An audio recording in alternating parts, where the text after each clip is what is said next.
jërë ngeen jëf yéen ñi safoo site internet bi di Buzz Actu 221 nuyu nañ leen bu baax jaajëfal leen ci kóolu tege sopp bi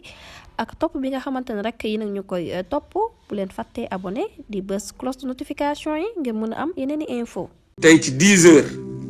jamono ji waa pale alerte nañ télé yëpp ña ngay waajal seeni matériel di taxaw di xaar boo leen deful nag comme ñi nit yi di wax naan 12 heures demain boo leen deful nag à 90% Macky Sall dina génn tey ci 10 heures mooy 22 heures def li nga xam ni moom mooy discours am boobu pour xool nan la mun a reculer élection yi wax nañ leen nag li nekk ci ginnaaw recul boobu yëpp yaakaar naa ni comprendre ngeen ko la muy jéem a def moom mooy reculer élection yi mun a éliminer ñenn ñi dugalaat ñeneen ñi waxtaan ak ñenn ñi donc loolu lépp ci biir waxtaan bi la yaakaar naa ni loolu yëpp résumé naa ko waaye boo leen deful ndànk si kanam rek ci 10 heures foofu boo leen deful ndànk Macky Sall dina def li nga xam ni moom mooy discours am boobu noonu wala maximum demain mais tey boo def ndànk dina ko def mais loolu waxoon naa leen ko ni leen yaakaar naa démb sama live bi soriwul wax naa leen ni Macky Sall dina génn vendredi wala maximum samedi loolu nag xam nañ ci dara buñ ci wax sax démb jot nañ cee aalu sax parce que benn nit bu dof jógee fële ñoo xam ne xamuñu dara ci affaire yi foog ni ñun dañuy yeewu di wax rek ñëw naan ay processus bi déclenché nañ ko mais c'est comme ça c'est normal te processus boobu moo waral lii yëpp ak wax ji yëpp donc état da nga koy xam état mun na nag am na ñuy def politique ñoom ñi ngi ci politique bi mais bokkuma ci parti politique taxul nit ñi gën ma xam ci affaire yi de dama leen ne démb ci guddi ki ñi ma mujjee waxal palais lañ nekk palais de la république te dañ ma doon jéem a tëgg wëndeel nee nañ dañ may jéem a nalawal di ma gëmloo ni comme quoi que Macky Sall du génn parewul benn discours nangam ak nangam parce que déglu nañ laaj bi ba mu jeex tàkk te jama woo démb ci guddi waa palais lañ palais de la république du Sénégal fi Macky Sall nekk ñooñu ñoo ma woo démb ci sama téléphone bii billaay wallaay wa taalaay moo tax numéro bi dama ko enregistré léegi si numéro benn ci numéro yooyu noonu dóor leen discours bi ne leen li ma leen waxoon na ngeen ne yéen man ngeen di jéem a nax man ngeen di jéem a nax loo leen teg yéen ak seeni nit kenn ci rocceeku ci yéen am lu ma xamal loolu man xaw ma koo leen di nax mais man munu leen ma troubler munu leen ma troubler man nag lu ma yitteel mooy les sénégalais yërëm naa sénégalais yi lool lu ñu daj metti na rey nañ seen i njaboot tëj seen i njaboot toroxal seen i njaboot et cetera def nañ lu ñaaw a ñaaw seen i njaboot donc gis nga sénégalais yii dañoo mérité jamono ji ñu am jàmm ak salaam ñu bàyyi dëkk boo xam ni saa yu ñu demee pour mun ko libérer rek ñu paccoo ko séddoo ko pencoo ko xool nan la ñuy def pour ku nekk ñu jox la sa wàll nga dem sa yoon loolu wax naa leen ko ne leen man nag lu mel noonu saa yu buggee dal ci sénégalais yi dinaa jóg taxaw xeexal sénégalais yi bokkuma ci benn parti politique te du ma nangoo jox sama baat bi benn parti politique kenn moomu ma kenn jiitalu ma du dégluwuma kenn dinaa wuti information lépp lu war a yàqal sénégalais yi wala nar a toroxal sénégalais yi dinaa taxaw xeex dinaa taxaw jaayante ko ak ci ku mu mën a jóge nag léegi nag lii fi nekk nii mooy li ñu daj muy 12 ans ñaanu ñuy yàlla di ko arrière man ci sama gis-gis ñaanu yàlla di ko arrière am na nag ñoo xam ne dëgg-dëgg bokk nañ ci jege nañ Ousmane Sonko ñu may woo parce que naa leen waxal dara Ousmane Sonko dafa am ñoo xam ni dañ ko bëgg dama leen di wax tey dama leen di expliquer ñaar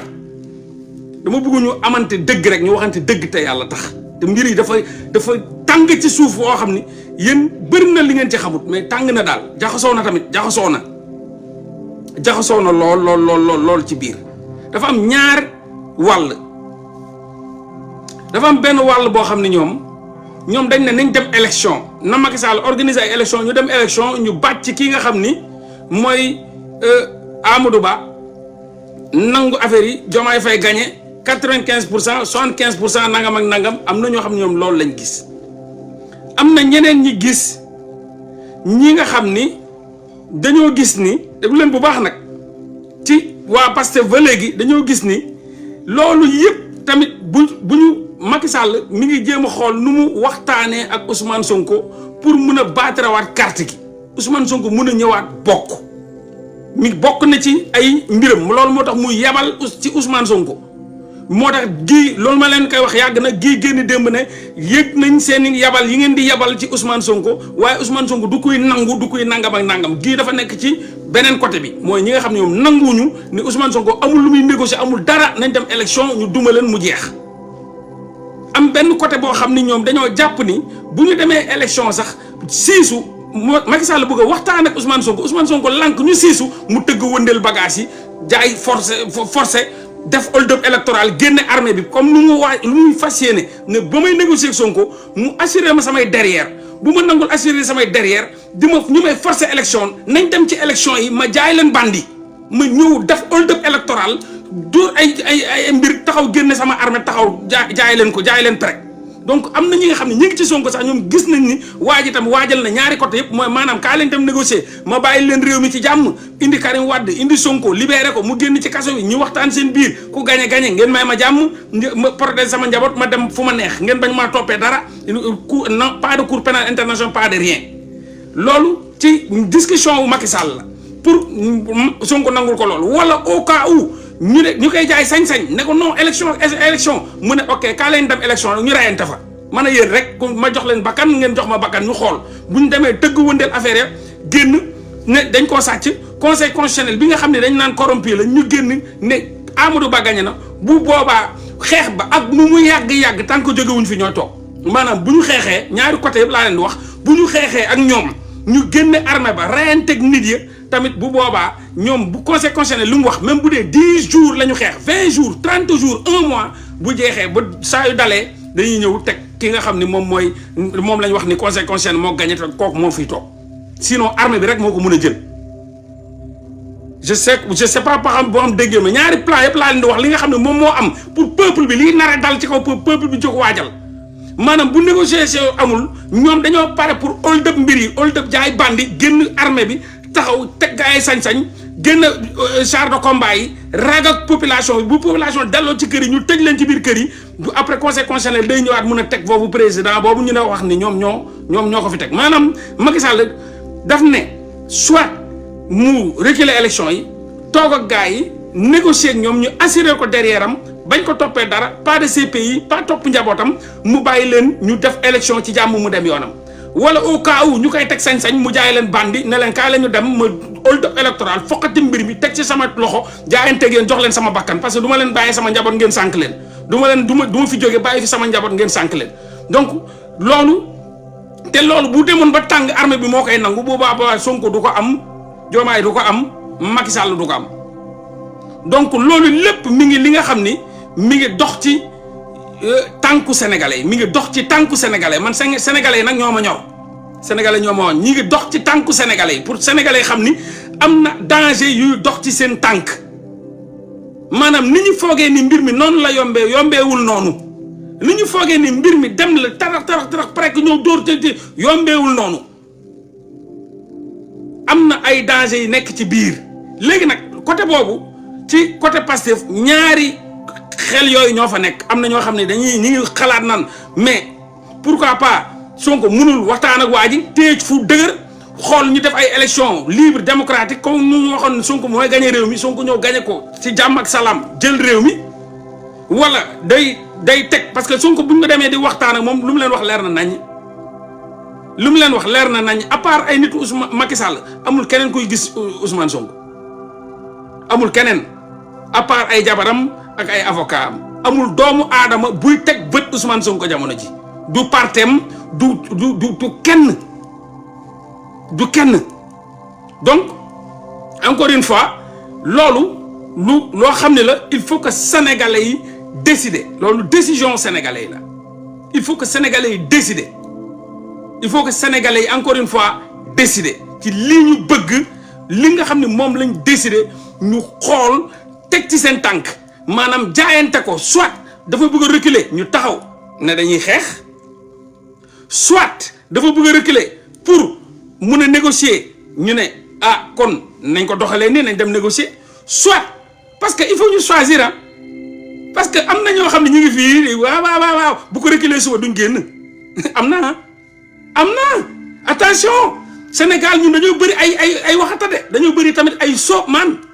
yoo xam ne ñi ngi taxaw fii suba Macky Sall bu génnoon fii ne reculer naa ko barke alxuraan boo deful ndànk laa la ñaari pneu tàkk ñu fay ko mu jeex ku ne dem sa yoon ñun on se connaît quoi on se connaît xeex ba gëj na fi am xeex bu dëggu bu jëmmu bu taxaw gëj na fi am lool te ñun xamante ne nag man nag moom new ma fi di jeter ay fleurs ay dëkk combattant lañ dëkk xeexkat lañ rey nañ ñu bëri gaañ nañ ñu bëri sànq nañ ñu bëri tëj nañ ñu bëri waaye yu bëri am na fi dem kenn génnul xeex donc mun naa waat ci darajay Seydina Mohamed ak 90% bu Macky Sall reculer élection yi suba dara du tàkk man mun naa ko waat man en tant que sénégalais laa la wax mun naa waat teg kaamil ma waat ni bu ko reculer suba boo deful ndànk laa la wax ab saxaar rek a fi am ab saxaar kese fi am mais dara du am ñun xamante nañ nag kuy bandi lu nga dem bandi lu fële ci Mali googu xamula wala Burkina on se connaît ñun en tant que sénégalais ñii xeex nañ ko jamono ji sénégalais gii taxaw nii taxawuñu pour buñ ko reculer woon duñ xeex loolu nay leer léegi rek am na koo xam ne ma ngay commentaire de ba ma ko waxee ni bu la wóoree ni suba bu ko reculer doo xeex ma ngay wax lu leer kon gis nga taxaw daw na bu yàgg parewul sax pour xeexi suba ay moromam ma nga ca kaso ba calculer nu mu def ba moom duggul ca kaso ba ma nga nii toog di wax donc ñun nañu yeewu ñun nañ xam lu ñu bëgg ñun sénégalais nañ xam lu ñu bëgg bu fekkee dañoo jóg ne report du am bu boobaa il faut que tous les sénégalais debout dugg ci mbedd mi récupérer mbedd mi xeex ko ay at weer parce que tamit bu fi génnee di wax report sénégalais yi xeexuñu ko moom mooy report ba am na kon wax ji yëpp du am sens wax ji yëpp du am njëriñ donc bu fekkee ni mun nañ nekk waxtaan ak moom ba jël réew mi te bal tàkkul suuf yënguwut ñu mun a waxtaan ak moom ba jël réew mi loolu it am na ñu ci d'accord ñoo xam ne pourtant ay patriotes lañ ay patriotes xëy na sax ñooñu la seen njaboot ñàkk dama ne loolu am na ñu ci d'accord ne waxtaan ba dugg ci wala jug taxaw xeex ñaar yooyu ñoo fi am mu reporté ko dañuy xeex loolu c'est au Sénégalais dañuy waxtaan c'est au Sénégalais waaye man gëm naa ni waxtaan boobu ba am foo jàpp ba mu dëgër jafandu fu dëgër wax ak waa ji ba mu dëgër nga téye fu dëgër ba mu wóor na ni lii la ba mu yóbbu la dindi lépp dindi verrou yi génn la ci kaso bi delloo la ci fichier électoral bi ngeen dem ay élection loolu moo gën a wóor boo xasee ba téye mbir yee nag lu la neex defal mais booy jaay sañ-sañ mbaa yow parce que wax ji nekkatul gatsa pourtant newoon na fi gatsa parce que gatsa gi jeex na amatul gatsa loolu moo tax Sonko indi xel parce que bu njëkk ba gatsa la woon defal ma def kaay bu la dóoree ba no mais xam nañ ni jamono ji population bi sonn nañ ci gatsa kenn mënu leen ci yóbbu kenn barke alxuraan dañ lay naxee mbaay rek ñëw taxaw naxee mbaay donc nag loolu moom choix wu sénégalais yi la ñun lu am rek dinañ ñëw taxaw leen wax leen ne leen li ñuy waajal nii ñoom mooy Macky Sall daf ne daa bëgg a génn ci jàmm dem yoonam ci jàmm ñu assurél ko ci jàmm léegi nag loolu dafa bëgg wootewaat ab dialogue gis nga bu ma leen koy wax sax après gis ngeen ko loolu nag sénégalais ñooy décidé de ku ci nekk nag xoolal fa nga nekk rek nga wax te yàlla rek tax parce que tamit yomb na trop toog fu nga toog muy neex nga ne non dialogue wuñu amul dialogue lu suñ yonnaw ci ñun dañuy kii doo génn kenn jàpp la calculer nga ba jàppuñu la jàppuñu sa baay jàppuñu sa yaay jàppuñu dara dangaa taxaw rek yor sa làmmiñ di rëy di wax loolu tam yomb na de ku ci nekk war ngaa xalaat nan la ñu mun a def nit yi sonn nañ nit yi damm nañ nit yi taay nañ te xeex boobu yombatu fi Macky Sall boo gisee muy teg muy jalonné nii parce que xam na ni sénégalais xeexatuñu xam na ko de c'est un sénégalais comme eux boo gisee mu am sañ-sañ di teg nii di teg ay pas di jéego di dem ba suba mu mën a génne reporté naa ko barke alxuraan laa leen waatal billahi wallahi wa taalaahi boo deful ndànk bal du tàkk suuf du yëngu bu ko reporté bu ñu yàlla dimbalewul boo deful ndànk bal du tàkk suuf du yëngu mais bu fekkee ni xëy na beneen plan bi laa la wax mun na négocier ba libérer ki nga xam ne moom mooy prisonnier yi libérer Ousmane Sonko teg fi ay élection gars yi dem jaayante ko baatale carte ga taxaw ku gagné jël réew mi ci jàmm ak salaam mu ñëw teg ministère de l'intérieur bu dëggu bu jaar yoon boo xam ne ñoom ñoo ko choisir ñu def ay élections yi transparent Sonko ñëwaat loolu moom man looloo ma gënal parce que man xam naa ni samay soldats yii duñu xeex man xam naa loolu donc dans un combat il faut être stratégique man xam naa ni samay combattants yii xeexatuñu donc bu fekkee ni mun naa fexe ba wax ak waa ji ba toog ak moom ba libéré wu am sama jàmm prisonniers yëpp ma wax leen da leen libéré ñu libéré ñëpp prisonniers yëpp delluwaat seen kër te jàmm ak salaam ma taxaw ne ah léegi kaa ñu toog teg nga ne ma noonu nii la ak bëgg nii la ñu toog teg man tam ma tegal la samay condition ba ñuy d'accord ca loolu ba mu leer naññ ne la nag bul ma jox pouvoir tegal élection ñu teg élection Sonko dem dóor duma Khalifa Sall ak Karim Wade ak ñu fa nekk ñëpp duma leen gagné ko à 200% ñu taxaw doon président kan moo lay teree affaire yi loolu il faut être très intelligent kan moo lay tere loolu kan moo lay tere loolu man de bu doon man la loolu laay def man bu doon man loolu laay def libérer tous les prisonniers politiques libéré wu teg lu may def jaay la maayin ba jël réew mi toog loolu laay def parce que man xam naa ni ñi ne sama ginnaaw nii xeexatuñu moom loolu moom sa waay xeexatuñu loolu mooy nit mooy xel négocier ci ay conditions yi wér te wóor signé ko ba mu leer naññ dox ko loo xam ne report bi jarul sax muy yàgg benn report boo xam ne de 3 mois à 4 mois ba maximum 6 mois non duñ xeex moom sénégalais yi moom duñ xeex moom loolu moom xam nañ ko du dañoo tàppet mais dañoo sonn fii kenn xeexatut xeex moom ku la ko wax génn leen xeex non ku la ko wax da lay nax donc Macky Sall dafa décider reculer élection yi voilà reculer élection yi léegi nag na gaa yi dëggu bañ a jël Sonko sacrifier ko xam nga la mooy sacrifier Sonko waaw nañ dem élection yi Macky Sall reculer élection yi doo xeex yaa ngi sacrifier waa ji parce que yow la ngay wax doo ko def te moom li mu lay wax mi ngi koy def mii ci kaso bi di croupir mii ci kaso bi di daj moom ak ay nitam toog lépp pour bañ la trahir mais yow saa yu waxtu jotee pour nga génn xeex nga trahir ko parce que moom mi nga taxaw ne amul dialogue amul dara nañ dem élection Macky Sall suba bu génnee tey jii na ay élection amul boo deful naan waa ji doon wax ànd ak moom da koy trahir parce que du dem génn xeex loolu tam trahison la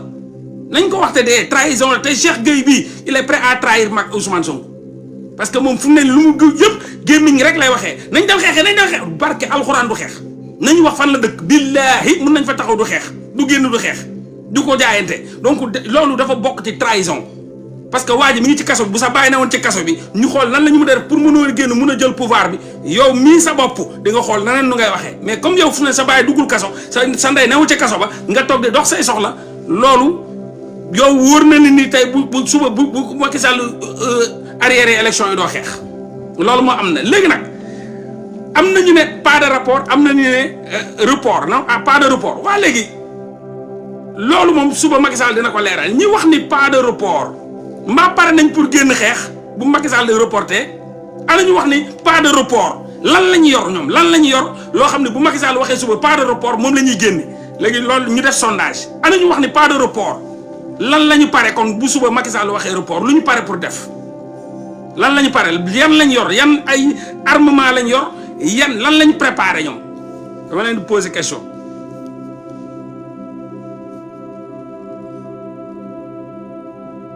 waxutuma personne ne va négocier dama ne lan nga pare loolu leer na li ngay wax laa wax moom la ñëpp di wax yaa pare loolu gémmiñ la làmmiñ dama pare laa la wax bu wax jeexee léegi jëf pas de report loolu la ñëpp di wax léegi bu report amee laa la wax waa ji bu ñëwee daay sañ-sañ def report lan ngay indi loolu laa la laaj li ma la wax léegi nag wax jeex na jëf loo indi loo décidé def yow je vous pose la question de léegi wax jeex na de comme dañoo bëri wax Macky Sall Abdoulaye Wade nee na Sénégalais bu noppee rek day nalaw pas de report dafa neex làmmiñ kese la léegi après bu ko reporté suba looy def wala sa làmmiñ ngay continuer waat nii rek yaa waxoon pas de report mu reporté ko léegi nooy def je vous pose cette question ñi doon wax pas de report c'est une très bonne question parce que ñun xamante nañ wax rek la ñuy def on se connaît c'est très facile toog sa kaw am sa internet dugg na pas de report Macky Sall génn suba dóor discours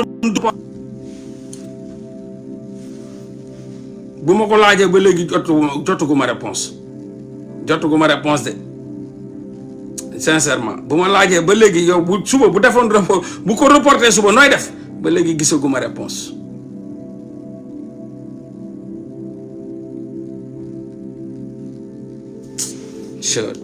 mais des fois nag da ngay wax ay xale dégg ki naan ma gouvernement parallèle du 3 avril gouvernement nan la nit di defee gouvernement parallèle yow moom moo armée bi dirigé woo armée dirigé woo police dirigé woo gendarme c'est que tamit gars yi ba leen waxi xalewaay réew mi moo nekk en jeu réew mi moo nekk en jeu situation réew mi moo nekk en jeu bàyyi leen waxu xalewaay ban dëkk moom mu am ab police am armée am gendarmerie yow nga mun fa def benn gouvernement parallèle comment noo koy defee foo koy defee bàyyi leen waxu xalewaay yi tamit ay magum jëmm fi nekk Sénégal moo nekk ci situation bu doy waar catastrophique nit yi di waxtaan di xool nan la ñuy trouver ay solution ñu waxtaan ñun nit ngeen di wax ay wax dof ñan ne gouvernement parallèle comment ça dañu nekk ci guuta dañoo nekk ci situation bu catastrophique jamono jii Macky Sall dafa bumax Sénégal ci situation boo xam ni il faut ñu xalaat il faut ñu utiliser suñuy neurones il faut ñu xalaat il faut ñu utiliser suñuy neurones situation bi dafa grave de du situation boo xam da ngay wax loola neex nii de xool leen ci Sénégal xool leen ci ku nekk na nga xool sa bopp lan nga décider def ku nekk na nga sa aqulaay taala na nga seetu wax de est-ce que yow nekk ko di fen sa bopp lan ngeen pare pour def est-ce que dëgg suba bu ko reporter pare ngeen pour dëkk bi Sénégal yëpp am 10 millions de personnes est-ce que pare ngeen je vous pose cette question bu kenn fen sa bopp bu leen trahir seen nation lillahi wa rasuli bu leen trahir seen nation ngi yërëm leen seen nation bu leen trahir seen nation bu leen fen seen nation jiwu leen loolu est-ce que pare ngeen li ngeen di wax ñenn ñi li ñuy wax est-ce que pare nañ est-ce que ils sont pas prêts à trahir le Sénégal demain est-ce que Macky bu reculer demain les élections qu'est-ce qu'ils vont faire est-ce qu'ils sont réellement prêts ils doivent pas décevoir ce peuple ils doivent pas décevoir cette nation qui les a tant donné ils doivent pas décevoir Ousmane Sonko soyons vrais nañ dëggu ci li ñu nekk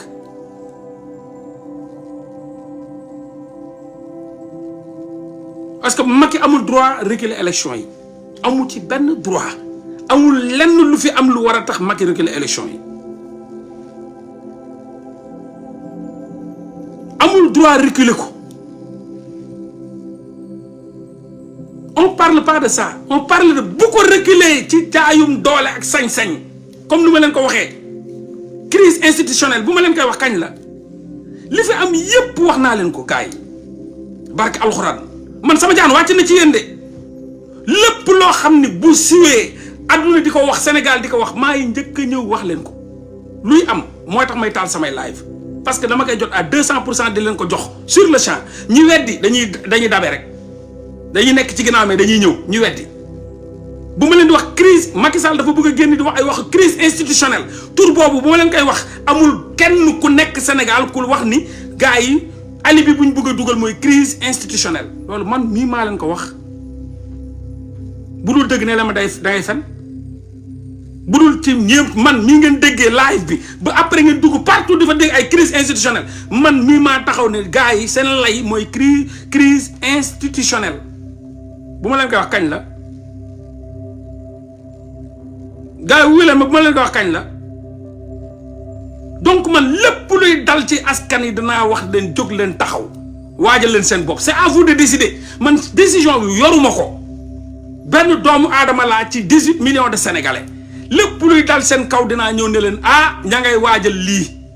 léegi nag comme yegg si nañ ca cappaandaw ga gis ngeen Pastef sax waa Pastef bind urgence di woote parce que xam nañ ne à 200% Macky Sall day arrière élection yi léegi nag am na lu ñu sañ a wax lu ñu sañu ta wax man sañ naa ko wax parce que buñ ko waxoon buñ newoon peuple bi génn leen xeexi suba gaa yi jàppale ñoom ñëpp c'est sûr Pastef du woote mukk ne leen génn leen occuper mbedd yi Pastef du woote mukk ne leen génn leen occuper mbedd yi du ko mus a def est-ce que vous êtes prêts loolu laay laaj le peuple sénégalais est-ce que vous êtes prêts bu Macky Sall taxawee di wax waxu crise institutionnelle di arrière élection yi pour defe ay mbir parce que ñaar am na mun na reculer élection yi Ousmane Sonko lànk mu profité éliminer ko tamit bu leen fàtte boobu tamit loolu yëpp am na mun na arrière élection yi naan day négocier Ousmane Sonko lànk mu éliminer ko une bonne fois pour toutes bu leen fàtte hypothèse boobu am na nee naa la ñetti hypothèse moo am benn bi mooy ñu accélérer ko mu def ay élection def hold-up électoral teg sañ-sañ génn armée bi ñoom ñëpp ñu ngi koy wax ci 53% 52 à 53%. noté leen li ma leen di bind de noté leen ko de parce que jëmmi jamono lépp day feeñ su ma saa yu ma leen waxee damay jiitu sama jamono damay wax ay tur yu ngeen dul dégg ay mots yu ngeen dul dégg yoo xam ne a ngeen di tourné rek di ko dégg noté leen 52 à 53%. mu ne bu ñu demee ba dem élection loolu la ñoom dañoo am ay résultats préfabriqués yu ñu taxaw teg noté leen loolu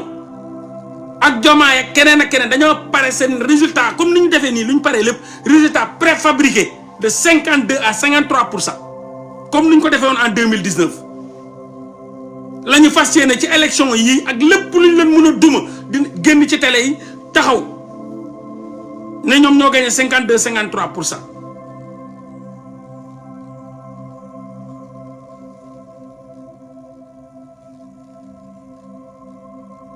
wax ji nag leer na léegi lan ngeen noppee def lan ngeen dégg ba léegi man question boobu lañ ma tontuwul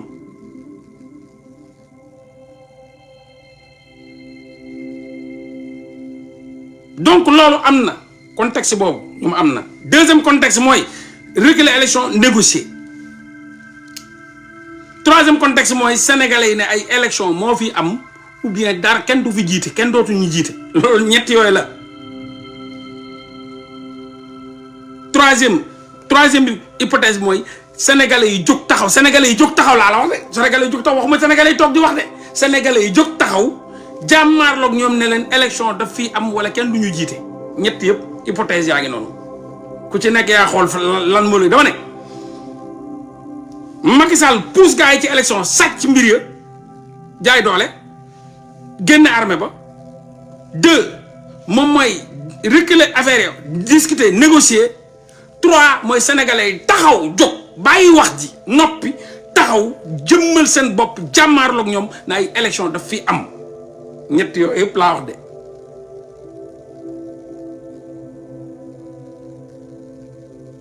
ñett yëpp laa wax de élection par la force nag mooy élection de xeex élection par la force xeex la de xeex mbaa yéen a ngi xeex bi ba léegi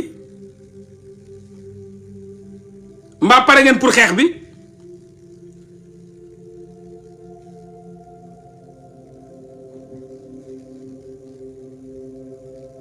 voilà donc loolu mooy li nga xam ni ña ngi koy waajal ña ngay waajal Macky Sall génn pour reporter élection yi loolu nag moom mooy ambition am mooy bëgg-bëggam reporter élection yi nag am na lu garaaw yu ci mën a am bu ñu demoon négocier ak Sonko lànk dañ ko éliminer une bonne fois pour toutes 10 ans à 15 ans de prison lu leer laa leen wax nag dama ne Sonko bu ñu xam bu ñu demoon naan dañuy négocier mu lànk dañ koy éliminer une bonne fois pour toutes moom ak Diomaye Faye c'est que gars yi yéen est-ce que xam ngeen situation bi am jamono ji allahu akbar non Macky Sall fu mu ñu yóbbu nit mënu ko imaginer est-ce que xam ngeen situation bu ñu nekk nii c'est-à-dire même reculer élection bu Sonko lànkoon Diomaye Faye bi ñuy wax naan dañuy dem sax buñ naan dañuy dem sax du demati parce que bu boobaa dañuy indi seen dossier criminel yooyu ñu wax mu éliminer leen maanaam da ngeen di nangu par force mbaa ma éliminer leen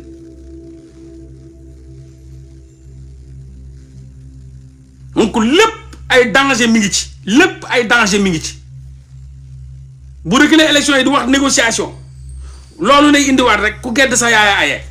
danger bu garaaw mi ngi ci ku gedd sa yaaya aye Sonko maa ngi koy yabal pour mu ñëw négocier bu négocier wul ku gedd sa yaaya aye te buñ ko may temps mu reculer ko dina am temps wu liquider une bonne fois pour toutes le candidat Diomaye Faye et une bonne fois pour toutes le candidat Ousmane Sonko kon nag li ma leen di wax nag man raison laay waxee raison danger yëpp danger la lépp danger la lépp danger la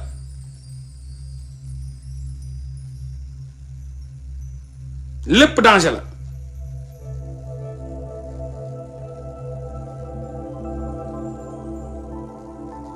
la may wax lépp danger la dama ne reculer élection waxuma kenn nga reculer élection nag kenn nga reculer élection waxuma kenn reculer élection man bu doon man la rek bu doon man duñ yegg si fii sax yéen ma xam ngeen musuma woote lii bu doon man kese kon heure bi Sénégal guerre na bay for doom gi man kese man ci négociation yow man am esprit boobu ku ma xool man kay bu ma leen di woo ca ñi ngay éliminer Sonko génn leen taal leen ngeen toog ne tekk gàcceel ma gàcce gu rëy ne muut xeexuñu moo indi lii yëpp man ak yéen bokkuñu concept fii ma toll nii yéen a ma fi indi man ba ma leen di woo ca naan ña ngay éliminer Sonko jóg leen taxaw nañ ko raak ak ñoom nañ kii man ci loolu laa musa woote damaa mujjee nangu li ngeen bëgg de musuma bëgg lii situation bii yéen a ma fi indi li may wax ni yéen laa calculer ni ngeen bëggee mu bu nooy bi bëgg ne lank dootoo leen xeex toog seen kër yi di wax ak commenter ma ñëw nangul leen ko mais man mbokk maa yéen gis-gis de man sama gis-gis guerre laa musa woote guerre au front dans la rue boum boum cocktail molotov briquet almet pneu comme ni ko dëkk yi libéré wu yëpp defee man boobu laa xam ne bu malien bi bu burkinabé bi bu tunisien bi bu algérien bi bu égyptien bi man boobu laa xam bii xaw ma ko de bii bu sénégalais bi la négociation calcul mental négociation nañ ko dalal nañ noppi nañ naxanteeg moom loolu yéen la boobu du man de man guerre laa guerre rek laa xam guerre dund mbaa dee am mbaa ñàkk dund mbaa dee lépp dama koy xeex man danga ma koy jox mbaa ma ñàkkante jox la sama bakkan mbaa nga jox ma ko man boobu man la donc li may def nii yéen dama leen fekk si de parce que gis naa ni da ngeen ne dee doo leen xeex loolu moom yéen loolu ngeen wax di ngeen ne dee duñ fi xeex dinañ am lu ñu bëgg te duñ ko xeex loolu yéen a ko wax moo tax Ousmane Sonko nangul leen ko ma nangul leen ko tamit léegi nag ci kaw lu ma leen nangul loolu maa leen di poser question nee naa leen dëkk bi mi ngi ci danger basculer nañ ko ci danger ne leen recul élection yi am na danger tamit yu ci am yu garaaw danger bi mooy Ousmane Sonko bu lankee ne moom du négocier Macky Sall aura assez de temps pour le liquider avec notre candidat Diomaye Faye c'est-à-dire bu boobaa Diomaye Faye dalul sax dem ci élection ya xam nga ñun sañu candidat Diomaye Faye la bu boobaa Diomaye Faye sax dalul dem ci élection ya parce que Macky Sall aura assez de temps ci bëgg a négocier Ousmane Sonko bañ mu jël Ousmane Sonko rendi tegee ne jël Diomaye Faye rendi tegee ne bu boobaa doo amati benn ku lay xeexal yi parce que boobaa am na temps wu rey Diomaye Faye bu leen fàtte loolu tamit attention léegi peuple bu bañee dem foofu lan la war a def xeex est-ce que peuple bi pare na pour xeex point d'interrogation bu doy waar bu ñëpp di poser est-ce que suba Macky Sall bu génnee ne daa reporter élection yi peuple bi dina xeex point d'interrogation looloo yéem ñëpp kenn amul fitu taxaw Sénégal ne billahi dóor kaamil wala xëcc bible dóor ci ne dañuy xeexi loolu nit amul fitu kenn amul fitam même suñu papa yi ñu jur amuñu fit jamono ji ñu toll nii benn sénégalais amul fit même Sonko amul fitu teg kaamil ne da ngeen xeex suba bu Macky Sall réguler élection yi donc kooku moom loolu moom ab mbirum jinne la kenn xamul ci dara kenn Sonko sax amul fitu wax ne suba sama gars yi bu ñu ko réguler dañuy génn ci mbedd mi joxe seen bakkan yi kooku moom même moom bu ñu ko tegaloon kaamil ñi ngeen xam ni Sénégal Macky Sall dugal na ko ci góota gu doy waar bu yéeme bu catastrophique léegi nag li ngeen di waajal mooy suba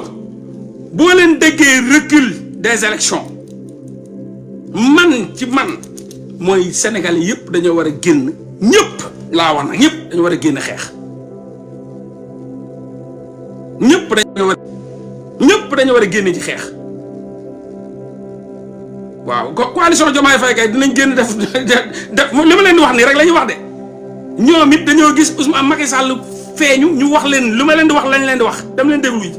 dañ naan leen waajaa ngay waajal recul te loolu ba ma koy wax ñoom ña ngay dajaloo naan leen préparer leen seen carte yi préparer leen seen nag kon bu ñu demee ba naan alerte xam nañ ni sa waay Diomaye Faye coalition ba dem leen maa leen ko sax dem leen duñ leen wax lu ma leen waxut ci samay live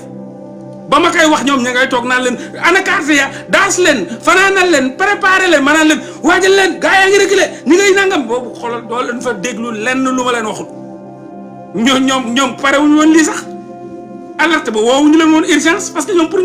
ñoom ñi ngi leen di gëmloo ni non élection day am dem leen kii mën na neex fu mu ne nii résister la leen di wax de daw la dem leen déglu ji résistance waajal leen seen bopp xam dañ duñ wax Mollah Morgun rek lu Mollah Morgun waxal la nar a am da koy reculer ma ngay nag waajal leen seen bopp loolu kese moo fay am amul leneen Macky Sall bu ko reculer dinañ fi def lii dinañ fi def laa dinañ fi def lii dinañ fi def gouvernement parallèle waaye donc lu may wax rek la ñuy wax duñ ci yokk 15 ba may jot information yi xëy na dañ ko jotul ña ngi koy doog a jot moo tax ñu yuuxu alerte maximale daw leen ñëw daw leen conférence de presse ñëw leen dajaloo leen donc loolu man ba ma koy jotaguñ ko ñoom jotaguñ ko de non jotaguñ ko de boobu jotaguñ ko kon nag sénégalais yi waajal leen seen bopp li ngeen décidé nag la balle est dans votre camp. Sénégal ñun ñëpp a ko bokk li may def nii fay ñu ma ci fukki dërëm aw ma ci place ñoom sax ñoo ci gañe ñii ay député lañ ñii ay maire lañ ñoom sax dañu am salaire man aw ma ci dara tous aw ma ko ci tous ñoom ñooñu lañ cee gañe man aw ma ci dara wax ju metti laa ci am ngaam yi xotteeku baat bu sonn dajale ay kii di ñëw teg sañ-sañ lañ ca am awma ci fukk ñoom ku ci nekk am nga jot salaire ñii maire lañ ñii ay député lañ ñii ña nga yor ay oto yu tooy ñii ña ngay fayeeku weer bu dee am lu ne tëndëng ci seen kaw man awma ci benn du ma maire du ma député donc man li may def mooy don de soi pour la patrie di dem di jël di jox askan wi di leen yeeka xamal di leen waajal man maay def don de soi li Sonko di wax don de soi pour la patrie ñëw rek jox sama bopp sama askan jox sama bakkan sama askan di leen xeexal di leen waxal di leen fukki dërëm musuma ko cee am kon nag sénégalais yi jóg leen ngeen waajal seen bopp bu leen dara bett loolu daal laa leen doon wax tey jii dama waroon def sa opération rëbb dem mais situation yi nu mu demee nii la moom moo tax ñu mujj fii te waxoon naa leen coalition Bougane nag moom it ak lu mu tuddati Mamadou Diop Decroix di gis ngeen leen tey seen conférence de presse waaw Mamadou Diop Decroix moom dafa bëggoon doon président bañ recalé ko moom lan lay def ci waa recalé Mollah du waxantu quoi illaay Mollah du waxantu de ku ko bañ de yow yaay torox Mollah du waxantu de Bougane Gueye Dany baara dolli ñu waxat yi ngeen gis fa Mamadou Diop Decroix moom bëgguloon doon président kenn rakale wu ko lu mu fay def bay jiite ba nekk ca kanam parce que moom lañ sant mu def lépp daal pour reculer loo ba may tudd fii Mamadou Diop Decroix daan leen boo leen defu ndànk sax buñ defee dissolution gouvernement bi moo doon premier ministre yooyu kañ la di gis leen fa tey léegi Mamadou Diop Decroix jaxaran ca magum démb ya bokk ca di ñoom Cheikh Tidiane Gadio ak yooyu mais Mamadou Diop Decroix bokk ca ay moo tax yàlla nañu yàlla musal waay waaw yàlla nañu yàlla musal pexe yi gars yi di nal ci kaw sénégalais yi pexe yi gars yi di nas ci Sénégal yàlla bu mu sotti gars yi daal tiriande mafia rek lépp dañ koy jaay Bougane ak Aly Ngouille Ndiaye kay waxoon naa leen ko ak Soda Dieng bu Daaru Xuddoos yëg nañ lépp ma ngi ñuy taxaw di leen déglu moo tax moom xamul ne lii lépp day am moo tax mu naan gars yi dinaa leen jox même gars yi dem nañ ci Mamadou Diop Decroix côté boobu moom waa Pastef def nañ ko te wax naa leen sama gis-gis ne leen mbirum Sonko mbirum suñu borom la soxlawul dem di wooy kenn soxlawul dem di seeti kenn loolu man ànduma ci nit gis nga li nga yor jamaa la képp ku nekk nit dëgg mun naa ñëw jàpp ci bul wëri kenn bul forcer kenn amul koy waxtaanal affaire baa ngi nii jamaa ci mbalit ñëw leen ñu ànd dem lépp leer na nit yi dañu war a ñëw adhéré ci loolu mooy lu dëgg mooy lu set mooy lu baax moom la sénégalais yi bëgg moom la yàlla def ci xol yi moom la Sonko wax ñëpp ñëw adhéré soxlawul dem di leen forcer ak nangam ak nangam ñu lay dawloo tey suba ay ginnaawaat suba xaaral lii xaar ay tëgg wëndeel man pour man Pastef li ñu yor c'est du diamant nañ ko téye nañ ko fonku te képp lu leer la leeraange la képp ku bëgg leer di nga ñëw jege soxlawul dem di négocier que yooyu gars yi di la dawloo ka di la ñàkkal fayda wala ñàkkal kersa suba sax mun na Diomaye mun na ki nga xam ne moom mooy Bougane mun na bañ a bokk parce que bu nanguwul Diomaye jiite ko ginnaaw soo nga taxaw di wax ma naan la yow ñëw nga ci man di négocier ñëw nga ci man di ko may pouvoir boobu du la ko nangul ba pare nag am possibilité suba booy wax mu ne la yow ñëw nga ci man sax di ma wut sama voix di ma ñaan man di ma wax ma ne la xaaral ba nangam mais gis naa ni doo nangam may nga ko possibilité boobu du ma la may dara li ma yor kenn du yor dama ne kenn du yor portable iPhone 15 Max Pro original di wër nit yi pour ñuy dem jënd ci ko da nga koy teg ci kenn yoru ko da nga koy dugal ci magasin defar ko ba mu rafet ku bëgg a jënd ku bëgg a jënd man loolu laa gëm li ma yor yàlla moom moo ko barkeel li ma yor marchandise bu baax la forcé wu ma ko kenn xoolal gars yi ña ngay dem fee di ñëwaat moo laa li nga wax la Yacine Fall coalition Diomaye Faye wax moom kay yow kay mun naa ubbi live bi rek ngeen di dem fële di déglu di ñëw boo leen fa déggee lu ma waxut ma xam ni doo leen ne ma xam ni ñooñu duñu nit nee na kiif man kay mun naa laa may moo laa kay chaque jour xamal man ban problème la am damaa xaw a jiitu sama jamono problème boobu rek mooy sama problème mooy damay fekk gars yi jotaguñ dara ma ñëw wax leen rek gars yi commencé di saaga non moo laa bàyyi sa wax daf yow non ma laa ko non ma laa yow dañ la yónni yow dañ la yabal yow dañ la fay ma xam ni te xamuñu lu xaw moo laa moo jiitu gars yi ca information ba mën naa leen may de ma teg musique bàyyi leen ngeen dem déglu di ñëwaat ngeen dem di déglu di ñëwaat lu kese loolu lañ leen di wax kese da koy waaj a reculer lan ngeen nar da ngeen nar a génn da ngeen nar a nangam ko waajal leen seen bopp taxaw leen yi may wax rek lay wax doo fa dégg leneen nee na elle est prête waaw ñoom ñi ngi prête non yow del dem di jël di indi rek nañ leen may tuuti nañ leen may ñu zongale dañ dem may ñu zongale safar la jiitu sa àdduna baaxut quoi da ngeen di wax yoo xam ne ndeysaan day bees ci ñoom nag dañuy yow taxaw di déglu nga naan gars yi ñu ngi bugg a déclencher crise institutionnelle gars yi non ki lu wax ni yow moo laa yow da ngay manipuler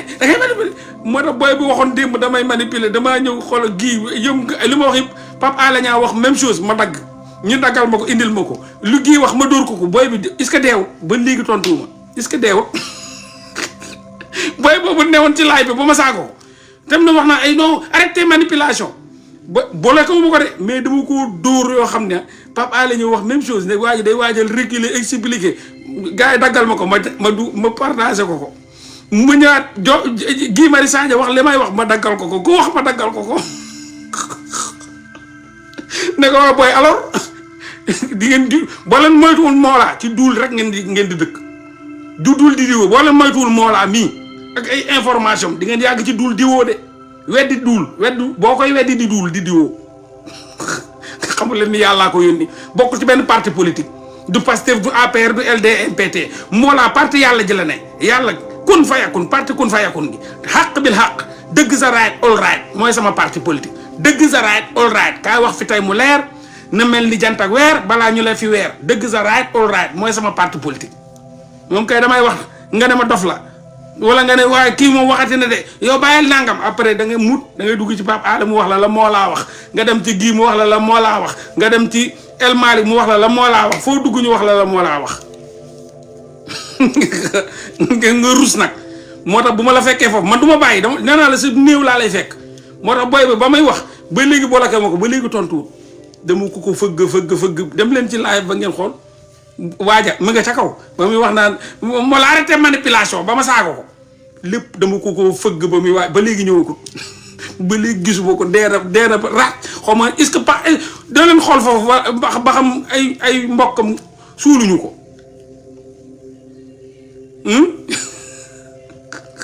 da leen xool ba xam ay mbokkam suuluñu ko waa ji ma saaga démb ma aalu ba saaga ko muy wax waxi dof ne damay manipuler moo ma ne ko xanaa mbaa Pape Alé fii day manipuler la may wax lay wax nii de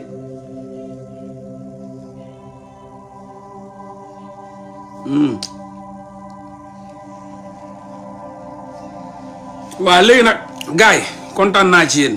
la ma leen war a wax yëpp wax naa leen ko maa ngi ñëw dem xëy na nag li ma leen wax tam boo leen ko léegi lan ngeen ma fas yéene defal nag ah même gars yi toog foofu ñii ay ministre lañ ñii ay maire ñii ay député ñoom ñëpp a ngi encaissé man encaissé ma dara nag te li ñu wax yëpp maa ngi leen koy wax nag xanaa suba waa ji bu ñëwee def lan ngeen ma fas yéene defal xanaa nag di ngeen ma indil cadeau nag sonn naa ci yéen nag de ah di ngeen ma indil loolu laa bëgg a demee ba xam yéen pare ngeen pour indil ma cadeau nag cadeau bu rëy li ma leen wax yëpp lépp li ma leen wax ngeen koy gis muy ñëw ngeen di gis xanaa di ngeen ma indil cadeau nag ah wax na Sénégal nag war nañ dajaloo nag jox ma benn cadeau bu rëy ah war nañ ko def nag parce que man du ma maire fayuñu ma du ma ministre du ma député bokk ma ci parti politique weccel yee ñu am amuma ko cotisation yee ñu am di ko téye awma ko maa ngi may rey sama bopp ci ñoom lu am ma ñëw jox leen xanaa nag di ngeen ma dajaleel ab cadeau nag dajaleel leen ma ab cadeau nag mérite naa ko de loolu la jabar non jabar moom bàyyi leen ba kii jabar moom bàyyi leen ba ñu jël kii pouvoir bi ba pare bu ñu jëlee pouvoir bi moom dina yomb incha allah waaw jabar moom jàpp leen ci rek bàyyi leen bañ jël pouvoir bi day diis ci man sama gars yi pour l'instant nii damaa diis këndëng damaa diis ne ni jël nguur gi rek laa bëgg jël nguur gi rek voilà donc am na ko ne dinañ ma toggal ceeb waaw di ngeen ma toggal ceeb waaw gars yi nag war nañ ma jox benn cadeau nag vraiment war nañ ma jox benn cadeau nag quoi parce que damay wax te man maa gën a sonn nag xam nga ñee amuñu benn possibilité ñee dañuy wax rek amul ku leen saaga amul ku leen wax ñoom dañuy toog ne rek di wax mais man damay toog di wax ak gars yi di wax lu ñëwagul gars yi di la saaga xamuñu luy wax li ngay wax ñëwagul ñu la saaga waaye yow dul waay yow fet see waay yow merde yow li nga wax nii nag yow nangam ah man maa ci gën a metti le après bu ñu paree ñëw ne moo laa waxoon na dëgg de kii wax na ko di non kii wax na ko xanaa man maa ci gën a metti le parce que dafa bañ a gis benn commentaire ñoom loolu la ñuy def de ñoom déjà dañu ay député lañ ay maire lañ dañuy fayeeku te bu ñuy def live duñ lire commentaire xamuñu ku leen di saaga ku leen saagawul mais man damay lire commentaire jàkkaarloo gars yi di wax lu ñu xamul ñu lay saaga xanaa nag man moom sama salaire war naa duuf moom xool leen foofu la ngeen ma compal rek ngeen yónnee ko ñu xool nu ñu def wala daal cadeau bu leen neex mën na bañ a doon sax xaalis mais cadeau goo xam daal la may daj ci ngir yéen ngir jox leen information yi di leen alerter di leen nekk benn lanceur d'alerte di leen waajal pour ngeen jóg taxaw ak lépp la may daj noonu nag ngeen xool lan ngeen ci def nag voilà mi ngi noonu daal metti na trop waaye nag yàlla def jàmm rek yàlla nañ ci génn ci jàmm yàlla nañ ci am ndam lu rëy metti na nag metti na trop metti na trop I'm a single cause aw ma temps maa ngi ci say soxla nekk ci sa mission man fu ne ni bu ma amoon jabar sax est-ce que doo ma bàyyi parce que yow temps bu ma ko war a jox sax ci yow laa koy jox loolu mooy problème bi boo fi amoon jabar fu nekk nii dootoo ma gis de du ma am sa temps de waaye I am single why because I take all my time to you I make all my time like I lose my time for you that's why I don't have time to find a girl parce que bu ma xasee ba jël jabar rek boobaa sama temps boobu moom laa koy jox mais xam nga ni jigéen dafa fiir bu ma nekkoon fii war ko toppatoo nekk di live rek lu kii voilà waxal bu boobaa sax moom boo defe naa mu këdd ma ci lal bi ma damay tëdd ci lal di wax ba 5 heures du matin ban jabar a koy nangu ku ne di woote voilà waaw information bi jokk kii non voilà allo ban jabar ay nangu loolu kon yow kay fu ne nii sama ñàkkum jabar gi moo la arrangé parce que benn jabar du nangu toog ci lal tëdd war a mën a nekkanteeg jëkkëram ngeen di ko woo Sénégal partout lu nit ñi wut a wax ko muy dajale di jóg di yeewu di taal lamp yi di bind di recopier di toog ba 5 heures du matin 6 heures di recopier di bind di teg di waajal ay opération rëbb dëmm di gëstu temps boobu noonu jawaay amul benn jabar boo bu la koy jox nga di la ko may noonu. donc yow yaa tax aw ma temps yow sama temps yëpp yow laa ko jox yow rek yaa tax aw ma benn temps ndax bugg bañ dara lu la bett nekk ci say mbir yow rek la voilà yow yaa ma sonal mais bés bu ma la bàyyee am temps boobaa dinaa mën a am temps dem gisi sox gel doxaan toog wax sóob saale teg takk rek boobaa nag bu ma la bàyyee rek am temps moo tax ma bëgg ñu lu ci des bëreetul 2024 25 février 2024 bu loolu jeexee dama lay bàyyi dina am temps ci laay dem nag jël sama temps dem waxtaani xool lu ma neex négocier ba gis ku ma bëgg ko ma takku ko mais lu ci des bëreetul nañ continuer rek nañ ko accélérer nañ bañ nañ ko continuer vers 25 février buñ paree moo rocceeku ndànk bu boobaa dina am temps parce que boobaa dootoo ma gis ci live de du ma fi nekk àddi ratatati xanaa am lu yàqu mais boobaa damay dem bokk ci ñuy defar réew ma ñay tabax réew ma boobaa dina am temps kon léegi rek incha allah dégg nga léegi rek ñaanal leen ma rek yàlla nañu yàlla fekkal ak jàmm 25 février 2024 ñu gagné nguur gi toog liggéey dëkk bi boobaa nag dinaa am temps comme yow ni nga amee temps noonu di toog ba am temps noonu toog yor sama bu tooy xepp nooy nepp waaw voilà bu boobaa sama di nga fu mu ne ni sama yaram bi yëpp dëgër sama waa ji affaire bi dafa metti combat bi dafa metti de amul kenn ku may bës fii di ma raayaka di kii sama yax yëpp sama yax yëpp seer sama nit xool ni doo dégg fooj xool ay bi yàqu célibataire laa yor foxoj doo ko dégg parce que doo am kenn ku lay fuddal que fu mu nekk nii xool doo dégg mu kàkk doo ko mu ko dégg xool xam nga li metti na boo waxuma lu may daj lépp de fu mu nekk nii dinaa fudd ba dee doo dégg kacc ça montre que loxo gëj na cee bësu loxo bu bësu ci nii maanaam yoo xam kàkk la def gars yi Rose Wardini rek lañ gis nag Rose Wardini mais gars yi sa waay naa leen waxal benn affaire foofu laay tëjee nag dem bàyyi gars yi ñu demoon seetaani ci fële conférence de xaw ma la ñëwaat day fekk nag ma dem xam naa dañ ñëw mu laa li nga wax la kii wax la nga wax la kii wax loolu mu laa yow laa léegi nag lu ciy pexe ma leen lu ciy pexe kay waxoon naa leen ko ña ngay ñëw de ña ngay déglu fee ñi ngi ñëw mais maintenant dama am loo xam ne loolu am na solo foog ñu wax ci sama gars yi parce que nawle daa fort nee naa leen soxna dafa baax nag parce que da lay mën a toppatoo yaram bi di nokki xam nga ngay dund sa xol di sedd mais fu nekk nii sama temps bi yëpp yéen a ko jël yéen a ko occupé mais nag ñi ngi wax Rose Wardini jàpp nañ ko c'est vrai ma nga dig mais sama gars yi conseil constitutionnel wóoruñu dara xooluñu dara lijjantiwuñu dara ay pas corrompu ñoo fa nekk te kenn mënu leen défendre xam nga fu nekk nii affaire bi daf ñu xaw a arrangé de moo tax ñu ne nañ dem élection de jara xool conseil constitutionnel ak a jara xool conseil constitutionnel dañ leen di dóor moo tax ñi rey sañu bopp ci conseil constitutionnel gisuñu sax gàkk-gàkku conseil constitutionnel ak ñoo yàkkam te ñun ndeysaan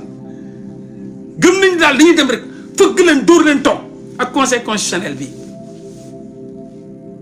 du Rose Wardini gis nga gars yi gëstuwuñ dara xam nga kan lañ arrêté ki nga xam ni moom mooy doomu Abdoulaye Wade ñoom ñëpp xam nañ ne am na double nationalité mais 80% laa leen wax kaa leen ma jox leen benn bu ngeen xamul bu ñëpp xam fii est-ce que xam ngeen ni Anta Babacar Ngom am na nationalité canadienne nopp dina dalu de est-ce que xam ngeen ni Anta Babacar Ngom France la njëkk a jàngee en tant que étudiante jóge fa ñëw Canada bi fii la nekkoon ba bu mu fiy jógee ba bu muy dellu nationalité canadienne la am Anta Babacar Ngom nationalité canadienne leer nañ yàgg na toog na fii nationalité canadienne la Anta Babacar Ngom am doo ko dégg fenn Anta Babacar Ngom a la nationalité canadienne la double nationalité moom Anta Babacar Ngom ñoom xam nañ ko ñun ñi nekk Canada xam nañ ko bu baax a baax wér te wóor nekkanoog moom fii dëkk fii di yow fii di jóg. Elle a la nationalité canadienne dem na ba tàyyi Sénégal avec cette nationalité là dem na ba tàyyi Sénégal avec cette nationalité là canadienne. Rose Wardini rek lañ jàpp de Khalifa Ababacar Sall am na nationalité française Khalifa Ababacar Sall ànd nag maintes fois ay Sénégalais di voyage avec la nationalité française am na nationalité française. ku ci amul nationalité say doom am fa nationalité gars yi yow gars yi faalewuñ Sénégal dañ ko bëgg a diriger nii rek parce que xaalis bi opportunité yi possibilité yi mun naa waat ni Sonko mu amul nationalité ndax musul dëkk fii mun naa waat ci yàlla Diomaye Faye amul nationalité musu fi jàngee musu fi dëkk 90% de vos candidats ont des nationalités étrangères fa lañ demoon jàng ji fa toog fa dëkk fa am fa dugal fa seen i këyit ba am fa seen nationalité xoola ñëw toog parce que nguur a neex ñu ñëw di sóob ñoom ñëpp ñu ngi ay nationalité ñii canadienne ñii américaine ñii française wala seen doom yi am ko seen jabar yi seen doom yi ñëw fii dañuy ëmb ba 10 seen jabar yi ëmb ba 10 ñu yanu leen ak seen nationalité indi leen fii ñu amee fi ay doom ñu ngi fees dellu ci hôpital yi ñu fayal leen parce que hôpital dañuy fay du gratuit nga indi sa doom fële mu ëmb fi wala seen jabar yi même Macky Sall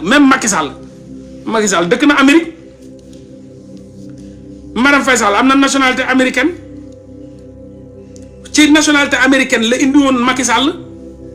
Sall jëlee ko Amérique indi ko ci regroupement familial Madame Faye Sall jël na Macky Sall indi ko fii Amérique mu am nationalité via sa femme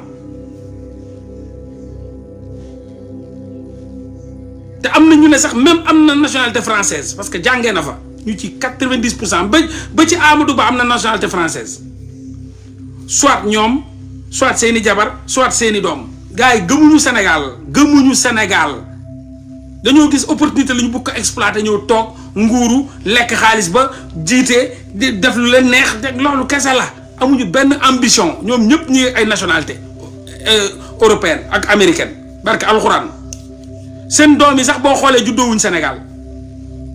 seen doom yi sax ñi ay école yi ñuy jàngee ay école américaine la ay école française nekkuñu ci école publique yi wala école privée yu naxa saxandan yi de ay école française la ñu nekk ay école américaine am ay nationalité européenne wala ay nationalité américaine suñu ñii 20 yi boo xoolee 17 yëpp wala 16 yëpp am nañ ay nationalité diverses gars yi bëgguñu Sénégal gëmuñu Sénégal duñ fa jural sax seen doom yi bu ñuy seen jabar yi di ëmb ñu indi leen fii wala bu ñu amee nationalité bu seen doom amee juddoo Sénégal ñu dem déclarer ko ci ambassade Europe wala ambassade Amérique leer laa lay tegal gëmuñu Sénégal daal xoolal ñoom daal nambe lañ ko def nambe moo tax Sénégal wala choisir un souverainiste koo xam ni moom amul complexe boobu toog fa yàgg fa galère xam lépp ñafe fa lépp comme ku mel ni benn Diomaye Faye kenn mënu ko taqal ci ay nationalité Rose Wardini ñetti nationalité la am te gars yi nañ bàyyi Rose Wardini jarul jàpp di ko tëji kaso wala di ko nangam nañ ko bàyyi ñoom ñëpp ay déclaration fen lañ def mensongère nañ bàyyi kooku mun nañ ko rocc ci élection yi mais nañ ko bàyyi vraiment nañ ko bàyyi mu doxam am ay nationalité loolu gars yaa ngi ci ñu ci bare ngi foofu noonu am ay nationalité bu conseil constitutionnel jëloon temps dugg ci dëkk yi dem laajte ji conseil constitutionnel deful benn recherche bu jëloon temps dugg ci dem France yónnee fa ne man maay conseil constitutionnel bu Sénégal dama bëgg a xam ba xam le candidat kii nga xam ne mooy Ababacar Khalifa Ababacar Sall nangam ñu wax ko lu leer nañ vraiment Rose Wardini jarul garde à vue nañ ko bàyyi mu dem buñ ko buggee génne ci élection yi ñu génn ko ci garde à vue ay déféré ça xam moom day doon victime rek mais ay moromam nar nañ dem ci élection yi tey am dama ne nañ dem xooli nañ ñëw fii maa leen wax nañ ñëw fii Anta Babacar Ngom am na la nationalité canadienne nañ ñëw fii ci Canada Anta Babacar Ngom am na la nationalité canadienne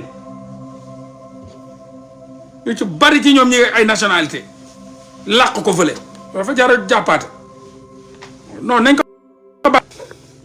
même bu demul ci élection nañ ko bàyyi mu dem loolu moom mooy dëgg ci voilà nañ ko bàyyi mu dem